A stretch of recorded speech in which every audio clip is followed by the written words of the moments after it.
પાટણ જિલ્લામાં જોખમી સવારીનો એક વિડીયો વાયરલ થયો છે। હારીજ હાઈવે પર ઇકો વાનમાં ક્ષમતા કરતાં પણ વધુ મુસાફરોને બેસાડવામાં આવ્યા છે, જેનો વિડીયો હાલ સામે આવ્યો। જોખમી સવારીનો આ વાયરલ વિડીયો સામે આવ્યા બાદ પણ પોલીસ કામગીરી સામે સવાલ ઉઠી રહ્યા છે। પાટણમાં હાલ જે વિડીયો સામે આવી રહ્યો છે, આ જોખમી સવારીનો હારીજ હાઈવે પર ઇકો કારમાં મુસાફરોને જે બેસાડવામાં આવ્યા છે ને તેમાં કેટલાક મુસાફરો લટકેલા હોય એ પ્રકારના દ્રશ્યો સામે આવ્યા છે। હારીજ રાધનપુર રોડ પરની આ જે સામે આવી રહ્યા છે દ્રશ્યો, જ્યાં ઇકો કારમાં કેટલાક મુસાફરો જીવના જોખમે આ મુસાફરી કરી રહ્યા છે। આ જોખમી મુસાફરીનો વિડીયો વાયરલ થયા બાદ પણ હાલ પોલીસે કોઈ કાર્યવાહી નથી કરી, તેને લઈને સવાલ ઉઠી રહ્યા છે।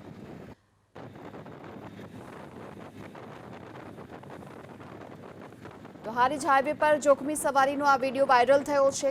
જોઈ શકાય છે આ વિડીયોમાં કે 3 શખ્સ કયા પ્રકારે આ ઇકો કારમાં ઊભા જોવા મળી રહ્યા છે અને એક શખ્સ તો અહીં લટકેલી હાલતમાં જોવા મળી રહ્યો છે અને એવામાં અકસ્માત થવાનો ભય પણ છે। વધુ વિગતો મેળવીએ, સંવાદદાતા એઝાઝ આપણી સાથે જોડાઈ ચૂક્યા છે। એઝાઝ, વાયરલ વિડીયો થયા બાદ પણ પોલીસે હાલ કામગીરી નથી કરી, શું વિગતો સામે આવી રહી છે?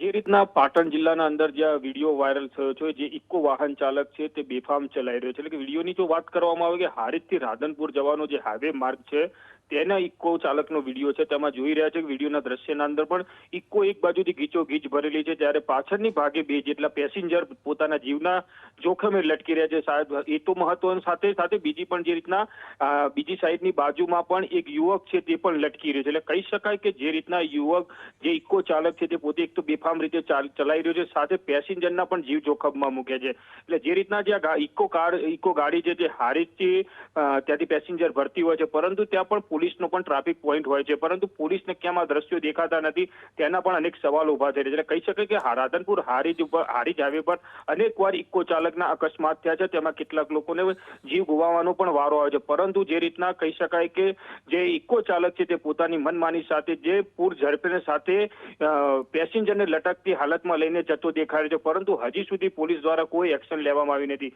કહી શકાય કે હાઈવે પર પેટ્રોલિંગ પણ પોલીસ દ્વારા ટ્રાફિક પોલીસનું થતું હોય છે, આરટીઓનું પણ આરટીઓ પણ ફરતી હોય છે, પરંતુ આવા ઇકો ચાલકો કેમ તેમની સામે નજર નથી આવતા તે પણ અનેક સવાલ ઉભા થઈ જાય। એટલે કહી શકાય કે જિલ્લાના અંદર વારંવાર આ રીતની ઘટનાઓ સામે આવતી હોય છે, પરંતુ પોલીસ દ્વારા હજી સુધી કોઈ એવા કંઈ કડક પગલાં ભરવામાં આવ્યા નથી। એટલે કહી શકાય કે જ્યારે પણ કોઈ પણ દુર્ઘટના સર્જાય છે, કોઈ અકસ્માતમાં ભોગ બને છે, ત્યારે જ પોલીસ વહીવટી તંત્ર સામે આવતું હોય છે, પરંતુ અત્યાર સુધી કોઈ પોલીસ તંત્ર દ્વારા આ ઇકો ચાલક તેમજ આ ઇકો કેની છે તેના પર કોઈ પોલીસ દ્વારા એક્શન લેવામાં આવ્યું નથી। સાથે કહી શકાય કે હારીજ ચોકડી પરથી જ આ તમામ ઇકો ગાડી તેમજ અનેક પેસેન્જર ગાડીઓ ત્યાંથી ભરાતી હોય છે, પરંતુ ત્યાં પોલીસનો પોઈન્ટ હોય છે, ટ્રાફિક પોલીસ હોય છે, કેમ હજી સુધી કોઈ કાર્યવાહી કરવામાં આવી નથી? કહી શકાય કે આ ઇકો ચાલક તો હાલ તો પહોંચી ગયો, પરંતુ કોઈ મોટી દુર્ઘટના સર્જાતી હતી, ક્યાંક ને ક્યાંક પેસેન્જરને પણ જીવ ગુમાવવાનો વારો આવી શકતો હતો।